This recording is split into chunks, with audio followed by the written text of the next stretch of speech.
بعد میں انہیں جموں یونیورسٹی اور کشمیر یونیورسٹی دونوں جگہوں سے آفر آئے، لیکن انہوں نے کشمیر یونیورسٹی کو ترجیح دی اور 1977 میں اقبال چیئر کی ذمہ داری سنبھالی۔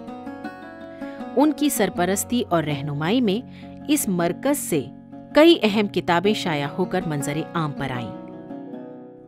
اقبال سے اپنی غیر معمولی دلچسپی کی وجہ سے انہوں نے بہت سارے کام کیے۔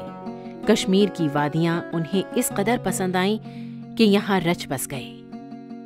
75 سال گزرے، آج دنیا میں مجھے آئے، نظر کا شعلہ مدھم ہے، لہو کا رقص دھیما ہے، قدم بھی سست ہیں، سائے بھی لمبے ہوتے آتے ہیں، صدا کوئی کسی کوہ ندا سے جانے کب آئے، نفس کا آرزو کا کھیل کب خاموش ہو جائے۔ بہت دیکھا، بہت سوچا، بہت چاہا، بہت پایا، نظر شاداب ہے، آباد ہے دل، فکر روشن ہے، سہارا کتنے خوابوں کا، دلاسا کتنی یادوں کا، میرے پھولوں کی خوشبو، میری کلیوں کی جگرداری، میری سید وفا، سید جنوں، سید حنا بندی، ہزاروں خواب ہیں پامال، لیکن خواب باقی ہے۔